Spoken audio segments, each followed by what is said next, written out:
Vamos a iniciar con el Evangelio según San Mateo para este domingo de Ramos de la Pasión del Señor. ¿Sí? Este sería el título que le vamos a dar. Con este domingo de Ramos vamos a comenzar la Semana Santa, así llamada porque de un modo especial vamos a conmemorar y celebrar el misterio pascual del Señor. Entonces iniciamos con los versículos, después de que nosotros ya hemos leído varias versiones para que no nos queden dudas con palabras. Es un texto bastante largo que tenemos que poner atención.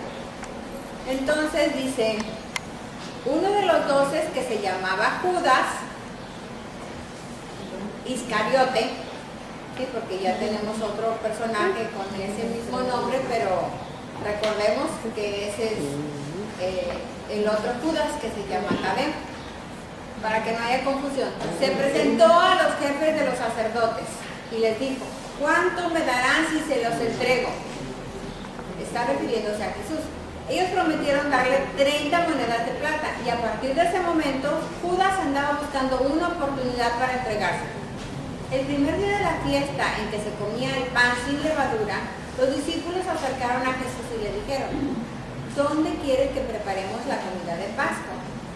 Jesús contestó, vayan a la ciudad, a casa de tal hombre y díganle, el maestro te manda decir, mi hora se acerca y quiero celebrar la Pascua con mis discípulos en tu casa. Los discípulos hicieron tal como Jesús les había ordenado y prepararon la Pascua. Llegando la tarde, Jesús se sentó a la mesa con los 12. Y mientras comías les dijo, en verdad les digo, uno de ustedes me va a traicionar. Se sintieron profundamente afligidos y uno a uno comenzaron a preguntarle, ¿seré yo, Señor? Él contestó, el que me va a entregar es uno de los que mojan su pan conmigo en el plato. Vamos a ver este personaje bien importante, Judas Iscariote. Veamos todo lo que viene aquí en este texto para irlo reflexionando en forma personal. Pasamos al versículo 24. El Hijo del Hombre se va, como dicen las Escrituras, pero pobre de aquel que entregue al Hijo del Hombre. Sería mejor para él el no haber nacido. Judas, el que lo iba a entregar, le preguntó también, ¿seré yo acaso maestro? Jesús respondió, tú lo has dicho. Mientras comían, Jesús tomó pan, pronunció la bendición, lo partió y lo dio a sus discípulos diciendo, tomen y coman, este es mi cuerpo. Después tomó una copa, dio gracias y se la pasó diciendo, beban todos de ella, esta es mi sangre, la sangre de la alianza, que es derramada por una muchedumbre, pero para el perdón de sus pecados. Y les digo que desde ahora no volveré a beber del zumo de cepas hasta el día en que lo beba nuevo con ustedes en el reino de mi Padre. Después de cantar los salmos, partieron para el monte de los olivos. Entonces Jesús les dijo, todos ustedes caerán esta noche, ya no sabrán qué pensar de mí. Pues dice la Escritura, heriré al pastor y se dispersarán las ovejas. Pero después de mi resurrección, iré delante de ustedes a Galilea. Pedro empezó a decirles, aunque todos tropiecen, yo nunca dudaré de ti. Aquí hay palabras muy importantes, frases completas que tenemos que recordar, ¿verdad? Una de ellas aquí se las puse con negritas. Jesús tomó pan, pronunció la bendición y lo partió. Lo está haciendo Jesús mismo, después lo veremos a él ser el pan, partirse y repartirse, ¿verdad? Y nosotros, si aterrizamos este texto también en la vida, en nuestras celebraciones, sucede lo mismo a la hora de la consagración, ¿sí? la Eucaristía. Recordemos, hagamos énfasis en citaciones importantes. Aquí hay palabras que a lo mejor en sus Biblias es diferente. Dice el beber del zumo de cepas, o sea, es el vino, ¿sí? Para que no haya confusión, que no haya dudas con qué es eso. Entonces, hay promesas también. Después de mi resurrección iré delante de ustedes a Galilea. Ya está poniendo una cita a ellos, en especial a los discípulos.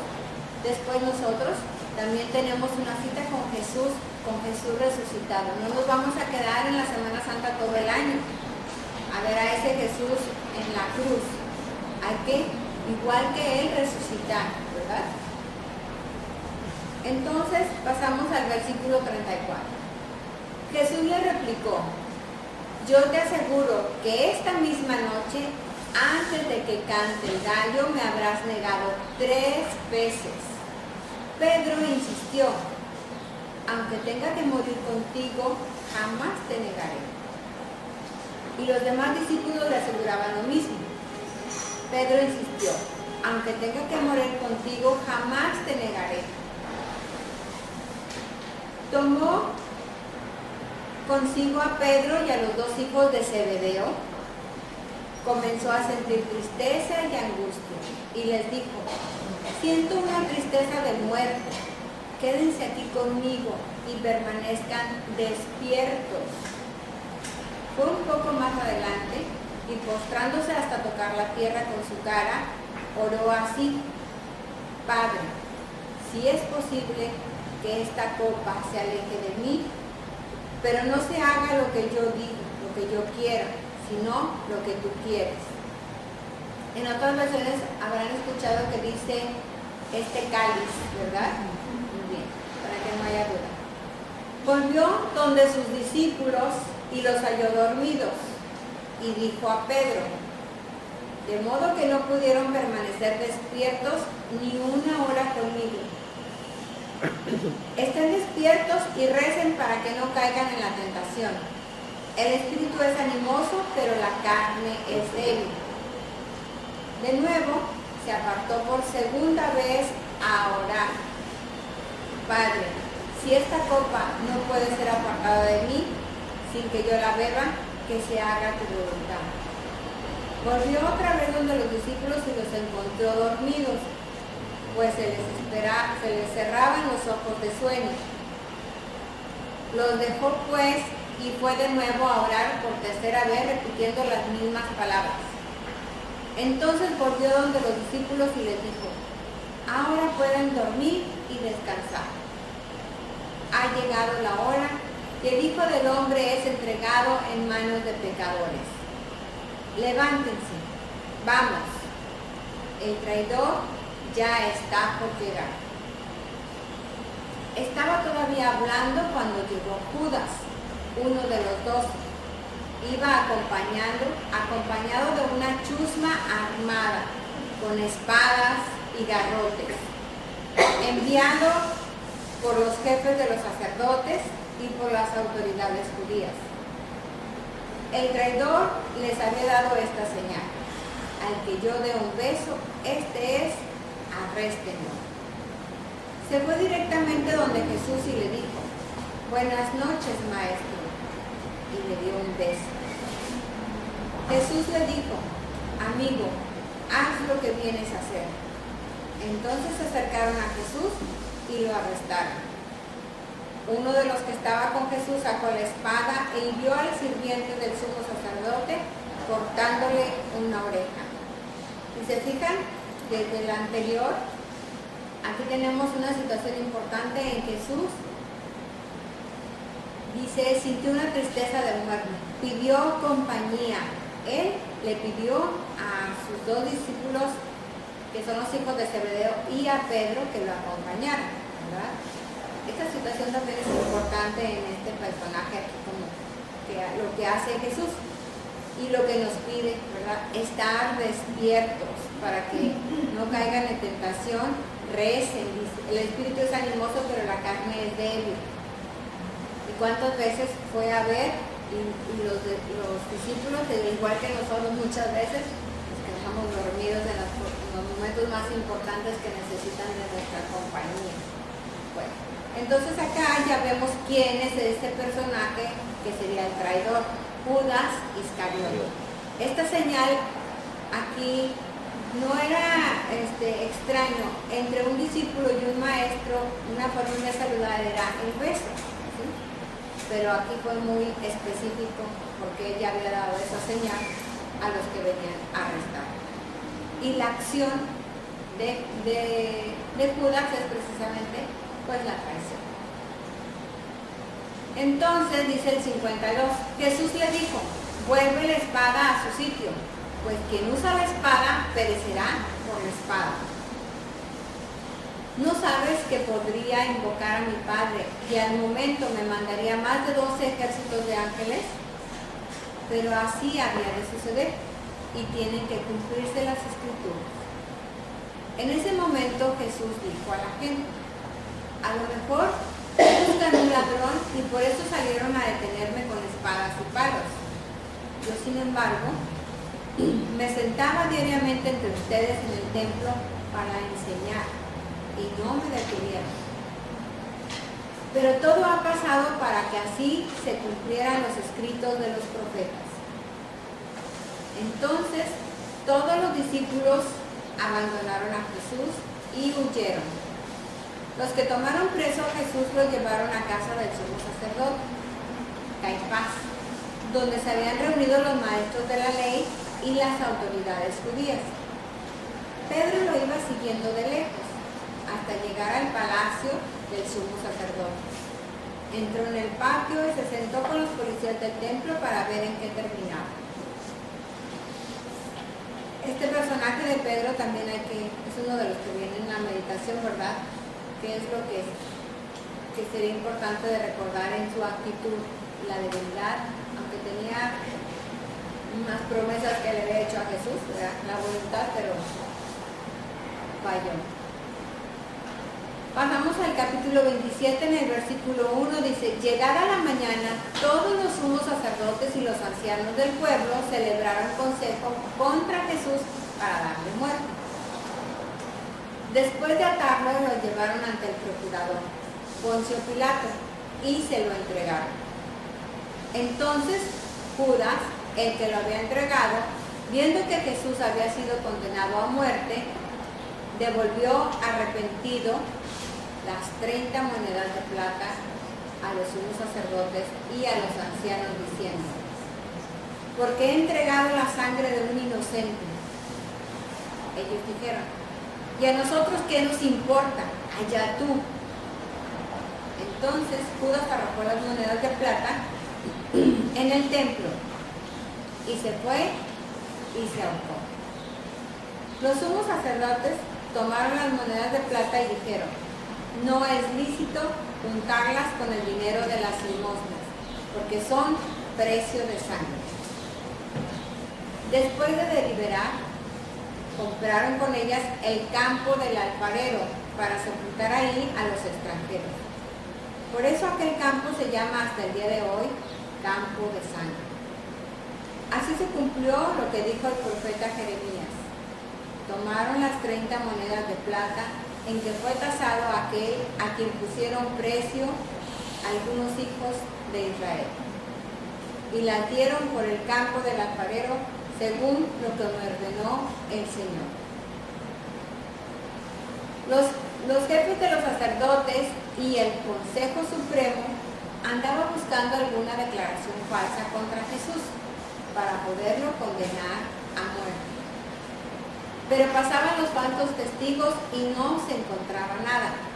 Al fin llegaron dos que declararon, este hombre dijo, yo soy capaz de destruir el templo de Dios y de reconstruirlo en 3 días.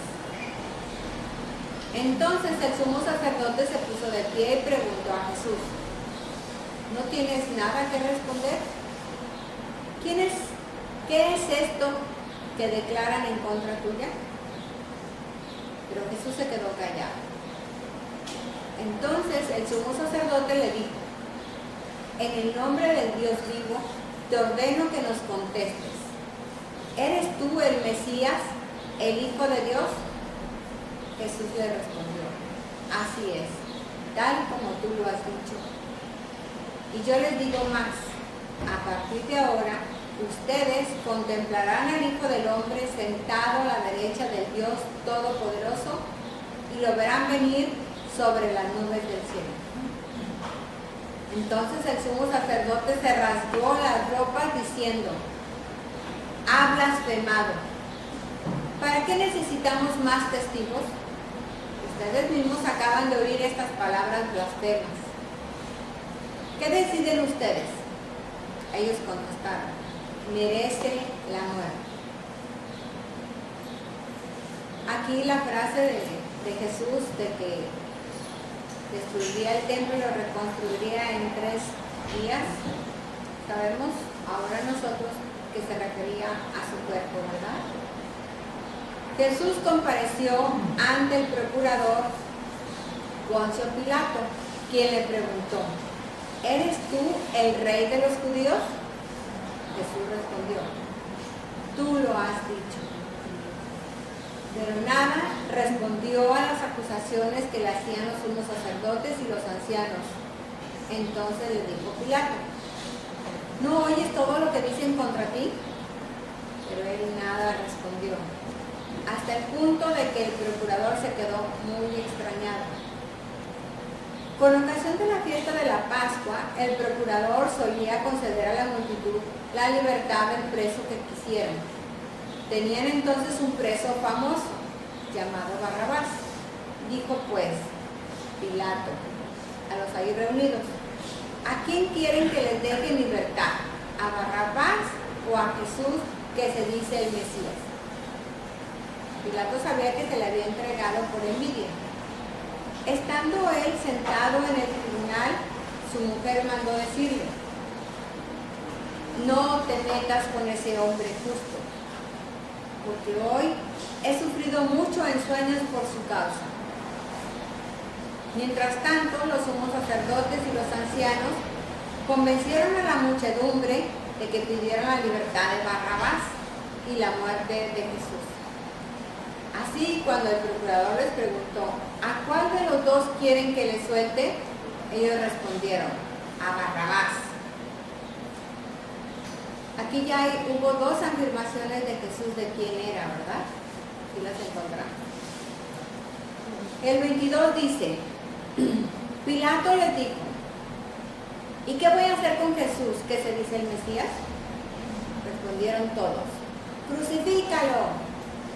Pilato preguntó, ¿pero qué mal ha hecho? Mas ellos seguían gritando cada vez con más fuerza, ¡crucifícalo! Entonces Pilato, viendo que nada conseguía y que crecía el tumulto, pidió agua y se lavó las manos ante el pueblo diciendo, yo no me hago responsable de la muerte de este hombre justo, allá ustedes.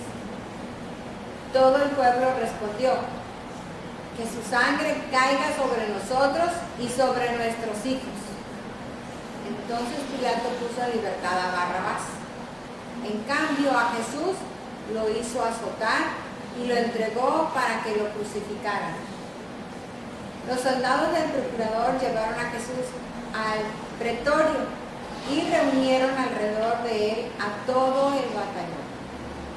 Lo desnudaron y le echaron encima un manto de púrpura. Trenzaron una corona de espinas y se la pusieron en la cabeza. Le pusieron una caña en su mano derecha y arrodillándose ante él se burlaban diciendo, ¡viva el rey de los judíos! Ahí casi inicia su pasión, ¿no? Su dolor. El 30 dice, y le escupía en la cara. Luego, quitándole la caña, lo golpeaban con ella en la cabeza. Después de que se burlaron de él, le quitaron el manto, le pusieron sus ropas y lo llevaron a crucificar. Y al salir encontraron a un hombre de Cirené llamado Simón y lo obligaron a llevar la cruz. Al llegar a un lugar llamado Gólgota, es decir, lugar de la calavera, le dieron a beber a Jesús vino mezclado con hiel. Él lo probó, pero no lo quiso beber. Los que lo crucificaron se repartieron sus vestidos, echando suertes, y se quedaron sentados ahí para custodiarlo. Sobre su cabeza pusieron por escrito la causa de su condena. Este es Jesús, el Rey de los judíos. Juntamente con él crucificaron a dos ladrones, uno a su derecha y el otro a su izquierda. Los que pasaban por ahí lo insultaban moviendo la cabeza y gritándole: tú que destruyes el templo en 3 días, lo reedificas, sálvate a ti mismo. Si eres el Hijo de Dios, baja de la cruz. También se burlaban de él los sumos sacerdotes, los escribas, los ancianos, diciendo: ¿ha salvado a otros y no puede salvarse a sí mismo? Si es el Rey de Israel, que baje de la cruz y creeremos en él. ¿Ha puesto su confianza en Dios? Que Dios lo salve ahora, si es que la verdad lo ama, pues él ha dicho: soy el Hijo de Dios. Aquí hay más personajes muy importantes que podrían también confrontarnos con nuestras realidades. Los fariseos, los sacerdotes, los ancianos, o sea, los que aparentemente con una sabiduría, ¿no? Y también otros ladrones, como los que están a un lado de él, a su izquierda y a su derecha. Hasta los ladrones que estaban crucificados a su lado lo injuriaban. Desde el mediodía hasta las 3 de la tarde se oscureció toda aquella tierra. Y alrededor de las 3 Jesús exclamó con fuerte voz: Elí, Elí, lama sabactani, que quiere decir: Dios mío, ¿por qué me has abandonado? Y es decir, está llamando a Elías. Enseguida uno de ellos fue corriendo a tomar una esponja, le empapó en vinagre y sujetándole a una caña le ofreció de beber. Pero los otros le dijeron: déjalo, vamos a ver si viene Elías a salvarlo. Entonces Jesús, dando de nuevo un fuerte grito, expiró. Entonces el velo del templo se rasgó en 2 partes, de arriba abajo. La tierra tembló, las rocas se partieron, se abrieron los sepulcros y resucitaron muchos justos que habían muerto. Estos salieron de las sepulturas después de la resurrección de Jesús. Entraron en la ciudad santa y se aparecieron a mucha gente. Por su parte, el oficial y los que estaban con él custodiando a Jesús, al ver el terremoto y las cosas que ocurrían, se llenaron de un gran temor y dijeron: verdaderamente este era Hijo de Dios. Pasamos al 55. Estaba también allí mirando desde lejos muchas de las mujeres que habían seguido a Jesús desde Galilea para servirlo. Entre ellas estaban María Magdalena, María, la madre de Santiago y de José, y la madre de los hijos de Zebedeo. Al atardecer vino un hombre rico de Arimatea, llamado José, que se había hecho también discípulo de Jesús. Se presentó a Pilato y le pidió el cuerpo de Jesús. Y Pilato dio orden de que se le entregara. José tomó el cuerpo, lo envolvió en una sábana limpia y lo depositó en un sepulcro nuevo, que había hecho excavar en la roca para sí mismo. Hizo rodar una gran piedra hasta la entrada del sepulcro y se retiró. Estaban ahí María Magdalena y la otra María, sentadas frente al sepulcro. Al otro día, el siguiente de la preparación de la Pascua, los sumos sacerdotes y los fariseos se reunieron ante Pilato y le dijeron: Señor, nos hemos acordado de que este impostor, estando aún en vida, dijo: a los 3 días resucitaré. Manda pues asegurar el sepulcro hasta el 3er día, no sea que vengan sus discípulos, lo roben y digan luego al pueblo: resucitó de entre los muertos, porque esta última impostura sería peor que la primera. Pilato les dijo: tomen un pelotón de soldados, vayan y aseguren el sepulcro como ustedes quieran. Ellos fueron, y aseguraron el sepulcro poniendo un sello sobre la puerta y dejaron ahí la guardia. Esta es palabra del Señor. Gloria a ti, Señor Jesús. Aquí, en esta última parte, aparecen otros personajes, las mujeres, y enumera a varias, ¿verdad? También a José de Arimatea. Sus acciones, sus actitudes también son importantes. La solidaridad, el servicio que prestó José de Arimatea, la disposición que tenía, los sentimientos que hay en estas mujeres, todo eso es importante nosotros confrontarlo con nuestra vida. Ahora no puse unas preguntas para recordar el texto porque son bastantes, ¿verdad? Muy largo el texto, pero me fui directamente a las preguntas para meditarlo. Y eso nos va a ayudar para hacer nuestra propia meditación y nuestra propia oración, aparte de la que nosotros ponemos aquí. Dice, primero, recordábamos que nosotros cuando vamos a asistir a la parroquia o a nuestra capilla donde vamos a ser reunidos en este domingo de Ramos, hay una introducción con una entrada triunfal de Jesús que vamos acompañándolo con nuestras palmas y demás, ¿verdad? Entonces, que esta parte no la leímos, pero la vamos a vivir. Entonces la pregunta es, ¿me gusta más la entrada triunfal de Jesús o recuerdo más el final de su vida, esa crucifixión? Cada quien nos damos nuestro tiempo y reflexionamos sobre la pregunta. ¿Nadie sigue hasta el final a Cristo en su pasión? Sí vimos a alguien siguió a Jesús hasta el final, ¿verdad? Y lo pondría yo en mi vida también. ¿Y yo sí lo sigo? ¿O soy de los espectadores, de los que estuvieron ahí, que al final muchos de ellos no estuvieron, como hablándose o refiriéndose más bien a los discípulos, ¿verdad? ¿Es cierto que las monedas son precios de sangre? ¿A qué monedas nos referimos? Las que utilizó Judas, ¿verdad? Cuando vendió a Jesús, a su maestro. La traición, ese dinero. En nuestra vida, ¿tenemos algo que se asemeje a esa situación? ¿Me identifico con ese personaje de Judas o con cuál? Porque estábamos hablando de las monedas, ¿verdad? O podríamos agarrar otros personajes, está como Pedro, que también de una u otra manera pues lo traicionó las promesas que él hizo porque no estuvo con él como él prometió. Simón de Cirene, que pues a él lo tomaron de entre la gente que iba caminando para que ayudara a Jesús con la cruz. El discípulo amado, que fue el único de todos los discípulos que estuvo al final al pie de la cruz. Y sobre todo, por ejemplo, en las actitudes de ellos podríamos utilizar la muchedumbre que estaba de inicio con él en la entrada triunfal con las palmas, que podríamos ser también nosotros, o esa misma muchedumbre que también podemos ser nosotros, de que gritaba crucifícalo, crucifícalo. Una que dijo Osana, que era la misma gente, ¿eh? Recordemos, a veces podemos estar en las buenas y luego juzgar y condenar a la misma persona.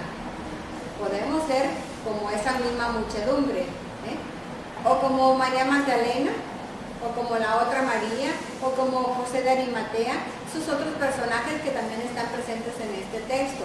Están los ancianos fariseos, sumos sacerdotes, están los ladrones, que aún están en el mismo suplicio, también injurian a Jesús. ¿Con qué personaje yo me podría confrontar y decirme que estoy en esa situación? Me parezco a este, estoy viviendo algo parecido. Mi actitud es como la de él, mis sentimientos son como los de ella. Pues ahí nos vamos a confrontar con quién, con qué parte de este texto yo me puedo estar acercando en la situación de vida que llevo. Porque, por ejemplo, Judas nos aleja de él, sí, porque él es una traición, pero la indiferencia como la que yo estoy viviendo, la rutina, o sea, el vangloriarme yo para resaltar y que no sea mi maestro, que sea yo, ¿verdad?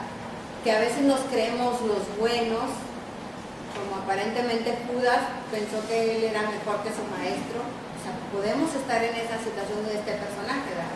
O el discípulo amado, que no necesariamente están diciendo el nombre, nosotros pensamos, creemos que es Juan, ¿verdad?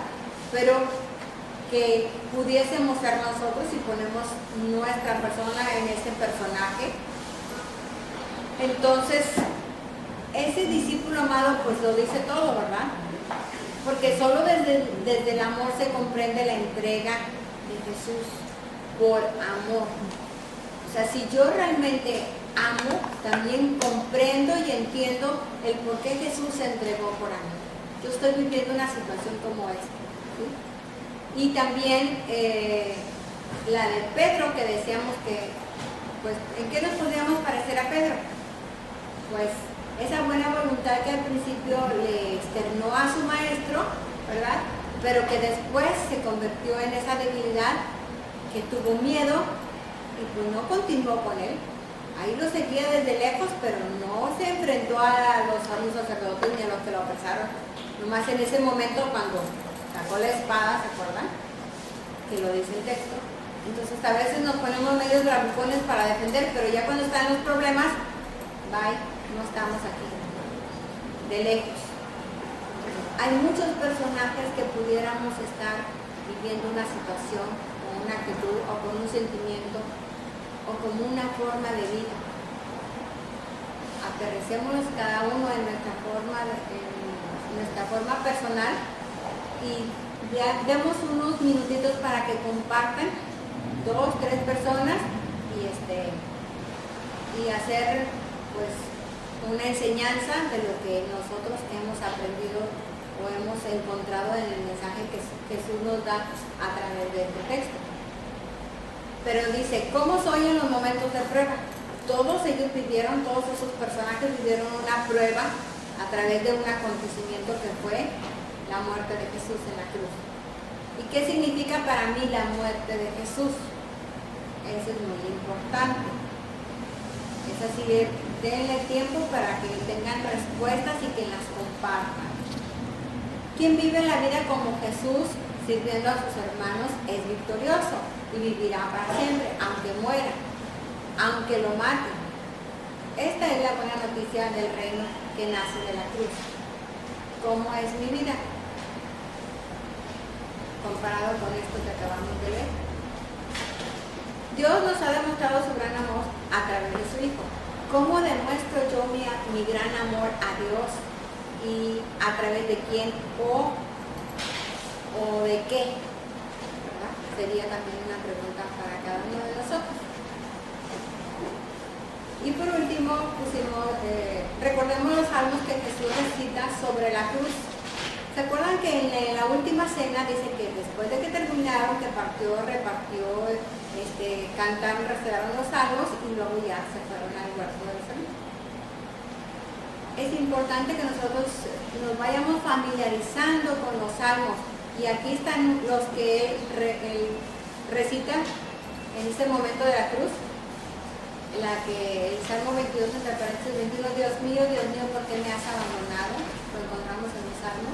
El Salmo 31, que también es entre paréntesis del 30, que dice, en tus manos abandono mi vida, ¿verdad? Cada quien tenemos quizá un salmo que nos identifica, que nos relaciona, que nos une más a Dios Padre, ¿verdad? O con Jesús mismo. Entonces son importantes que nosotros nos los sepamos también para que así recordemos promesas o situaciones que Jesús o Dios nos hace ver el mensaje que Él quiere siempre que recordemos en nuestras vidas. Pues pasamos la meditación, ya dijimos que es parte de la reflexión de la primera introducción, que es la entrada triunfal de Jesús con las palmas, ¿verdad? Y viene una tarea. Ok, Domingo de Ramos, vamos a iniciar la Semana Santa. Yo creo que también es importante ubicar a las mamás en este espacio del año litúrgico, porque no siempre saben en dónde están. Les digo porque a mí me tocó una evangelización el lunes en la tarde, y sí era como estamos en Cuaresma. Nos acordamos todos que la Cuaresma inicia el miércoles de ceniza. Entonces, estamos finalizando la Cuaresma. Vamos a decirles a las mamás eso. Esta va a ser la última evangelización justo antes de Semana Santa.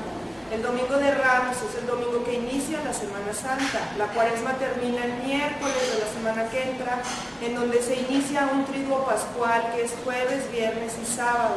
¿Okay? Un poco también, bueno, el jueves, ¿qué pasa en el triduo pascual? El jueves se hace la celebración del lavatorio de los pies, el viernes santo la ceremonia de las 7 palabras, la procesión del silencio, el sábado de gloria, y termina el domingo la resurrección, o bueno, inicia la resurrección. Y con el domingo de resurrección, que es el corazón de nuestro evangelio, el corazón de nuestra iglesia católica, inicia la Pascua hasta Pentecostés. Entonces, sí es bueno también ubicar a las mamás en este espacio. Estamos en Cuaresma y Pascua, Cuaresma y Pascua. Estamos terminando la Cuaresma y a punto de iniciar la Pascua, el domingo de resurrección. Triduo pascual, jueves, viernes, sábado de Semana Santa. Perdón, Cuaresma termina el miércoles. Iniciamos la Pascua hasta el domingo de Pentecostés con la venida del Espíritu Santo. Entonces, bueno, un poco sí ubicar este espacio del año litúrgico. Y entonces, bueno, iniciamos este Domingo de Ramos, y en donde la meditación nos estamos enfocando a la primera parte. Ahorita que hablaba Maribel de personajes, yo estaba pensando, bueno, yo a lo mejor me identifico con esa multitud que primero recibe a Jesús con alabanzas y con glorias, y después lo traiciona y le grita muerte y crucifixión. Entonces, en este Domingo de Ramos, en donde nos acordamos de esa entrada triunfal de Jesús a Jerusalén, montado en un burrito, él después en su juicio, dice que sí, que él es rey, y sí, él es el Hijo de Dios, pero no entra a Jerusalén en un caballo, ni entra en un camello, ni entra con grandes vestiduras, entra en un burrito. Es decir, entra siempre con esta imagen humilde, en donde nos dice, yo estoy de la manera más sencilla viniéndoles a traer todo el mensaje de amor y de paz del reino de los cielos. Y entonces, cuando Jesús se está acercando a Jerusalén, en algún momento, a pesar de que lo está recibiendo puras alabanzas, está recibiendo palmas, le ponen el camino para que pase, le ponen los mantos para que se monte en aquel burrito, lo estaban recibiendo como a un personaje público, ¿no? Lo están recibiendo como a una celebridad. Si lo pusiéramos ahorita, en ese día él es una celebridad importante, y lo alaban y lo admiran, o sea, si estuviéramos ahora le estarían tomando videos y fotos y lo subirían a todas partes. Sin embargo, Jesús vemos como que no se siente celebridad. Es decir, en algún momento antes de llegar a Jerusalén, de pronto dice el Evangelio que viendo la ciudad, así como en una perspectiva de lejos, llora. No se está creyendo todos esos aplausos. ¿Por qué llora? ¿No?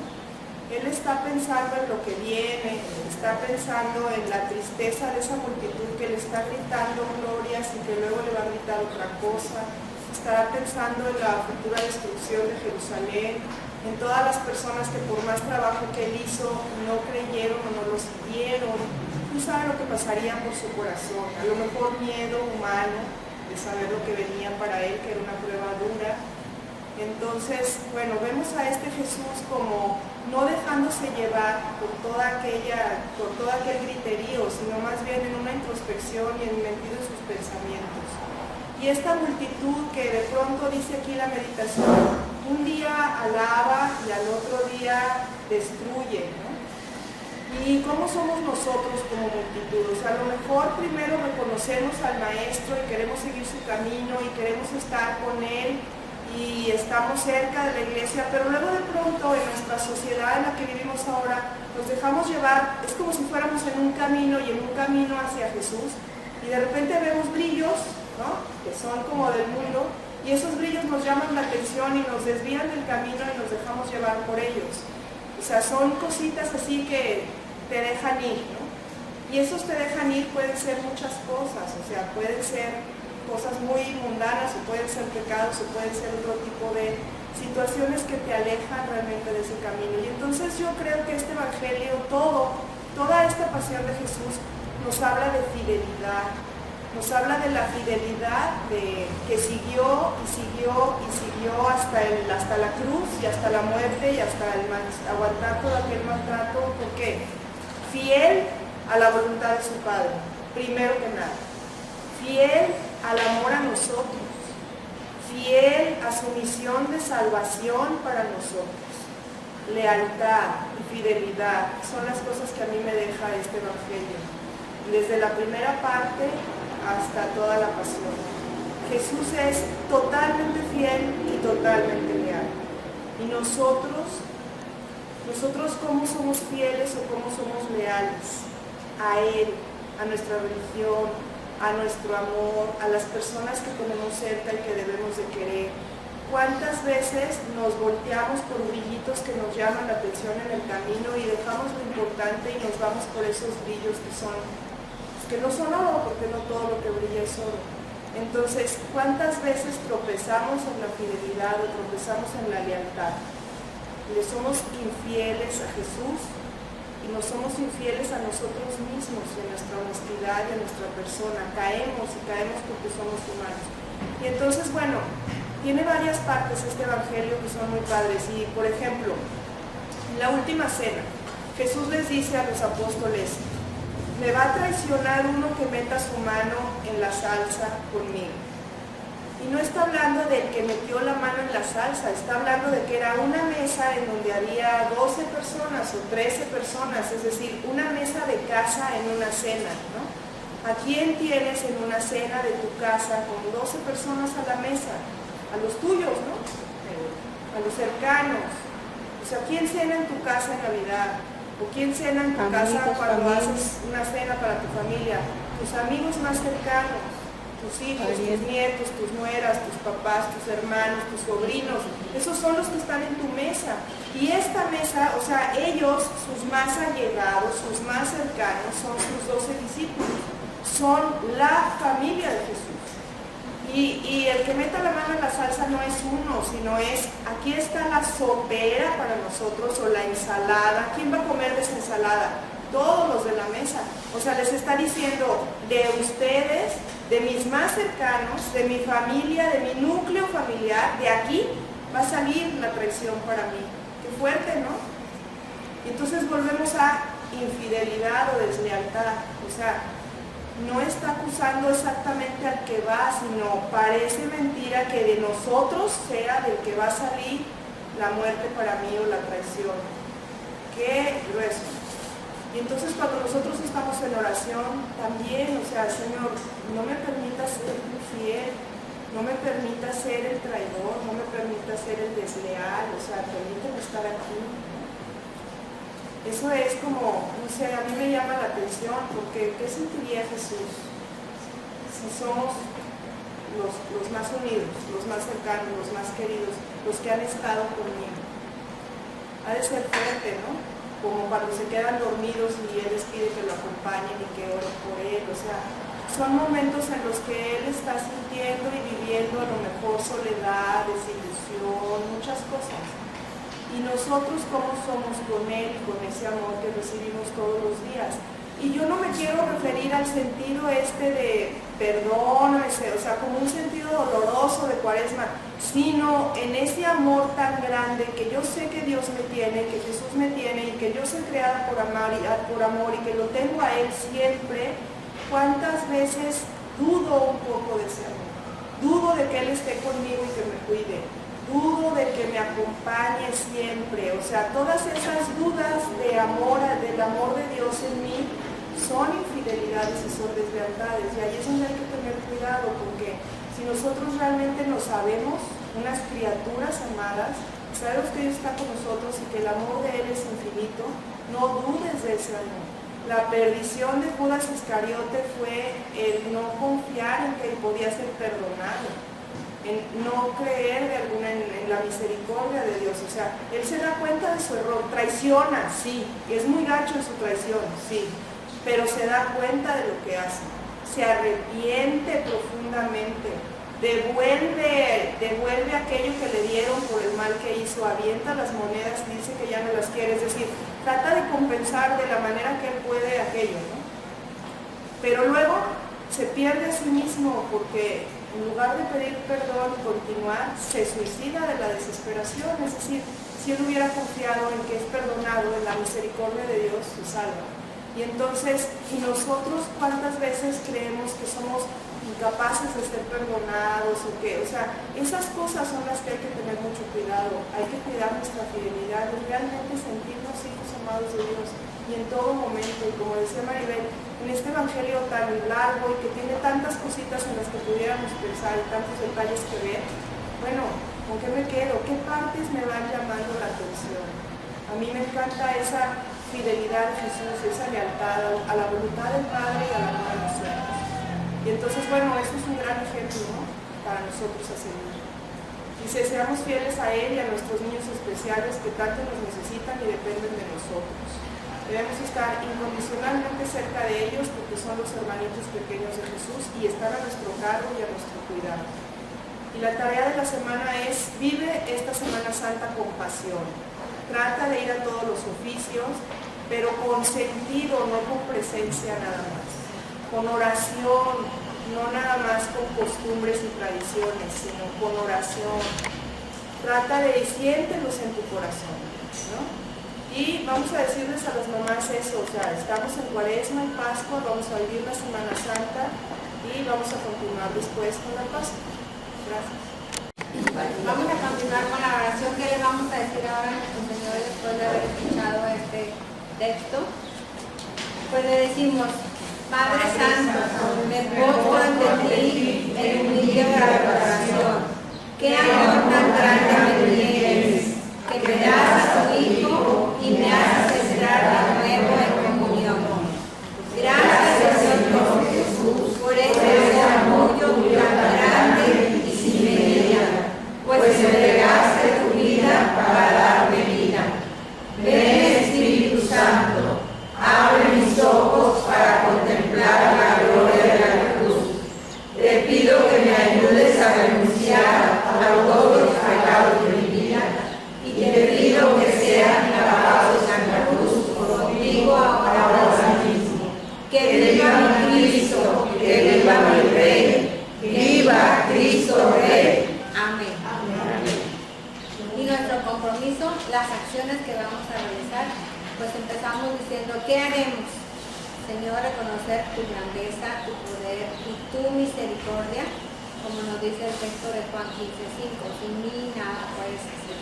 Pero sabemos que unidos a Él podemos hacer cosas maravillosas. Entonces, ¿qué vamos a hacer por eso? Vamos a pedirle con humildad al Espíritu Santo que nos ayude a fortalecer, que nos fortalezca para hacer el propósito, porque siempre vivimos con propósitos pero no los cumplimos, y vivir con espíritu de penitencia, con constancia en la prueba, con oración y arrepentimiento. Porque Jesús a todos los personajes, en muchas de las ocasiones que le presentaban como pecadores, les decía, no peques más, arrepiéntete y tu vida está salva, ¿verdad? Entonces, esa es una promesa. Entonces, si yo, ¿cómo lo puedo lograr? Pues tener un espíritu de penitencia. Eso es bien importante. Y la oración unida, o sea, ese diálogo con Jesús, esa comunión, esa confianza que sentimos cada momento, no solamente en los momentos hermosos y gloriosos, sino también en los momentos difíciles, o no solamente en los momentos difíciles, sino también en los hermosos de nuestra vida, agradeciendo y viendo que Él esté siempre con nosotros. Nada temo, dice, porque tú estás a mi lado, dice el Salmo. El Señor es mi pastor, nada me faltará. Y si tú lo repites, nada te faltará, porque Él siempre está contigo, aunque vayas por cañadas oscuras. O sea, es lo que tú piensas que Él es para ti. Por eso son importantes los salmos. ¿A qué me compromete el texto? Por ejemplo, recordar el versículo 26, yo puse el 26. Mientras comían, Jesús tomó el pan, pronunció la bendición, lo partió y lo dio a sus discípulos, diciendo, tomen y coman, este es mi cuerpo. Ese momento, ese acontecimiento, yo lo vivo y lo disfruto en nuestras celebraciones, ¿verdad? Y el mensaje es cómo Dios, a través de su Hijo, se partió por ese gran amor que nos tiene y repartió entre todos para que todos tengamos a Jesús en nuestro corazón, y es ese momento en la Eucaristía. Entonces, ¿qué yo voy a hacer? ¿A qué me voy a comprometer? Pues invitar a mi familia, a la de los amigos especiales, que en estos días acompañemos a Cristo en los sufrimientos de su pasión y en su camino al Calvario, y unirnos a Él a través de la oración, los sacramentos, la caridad, el apostolado, las buenas obras. Partirse y repartirse es precisamente eso, hacer las acciones, ¿sí? Como Él lo hizo. Por ejemplo, decidirme a hacer mi deber aunque tenga desgano, pues a ver, no, es que hoy no tengo ganas, no es de que hoy no tenga ganas. O sea, yo hice un compromiso no con la gente, sino con Dios nuestro Señor, ¿verdad? Entonces él, aunque estuviera bien cansado, él realizaba todas las acciones. Si nosotros leemos a Marcos, te dice hasta los horarios de todo lo que hacía, ¿eh? O sea, decía una tía, o sea, para descansar, me quita en la sepultura, en el cajón, tendrás tiempo, todo el tiempo para descansar. Ahorita es acciones. Entonces, sin huir de las tareas que resulten difíciles también, no, pues yo nomás lo facilito, ¿verdad? Dedicando tiempo a alguien, ofreciendo una sonrisa, aunque cueste, a seguir sirviendo nosotros en catequesis especial argentina, y donde se necesite también, no es que como yo estoy en este apostolado, yo no para nada, o sea, siempre tener el ser servicial como Él fue con nosotros, vino a servir, así que nosotros no venimos a ser servidos, sino a servir a nuestros semejantes, ¿verdad? Muy bien. Terminamos, al final en lugar de poner un canto puse, recitemos todos el Padre Nuestro despacio para que el amor del Padre en Jesús impregne nuestras personas, y las explicaciones de cada párrafo, ¿verdad? También el canto que pudiéramos escoger es el discípulo amado de la hermana Glenda, y terminamos. O el de que viva Cristo.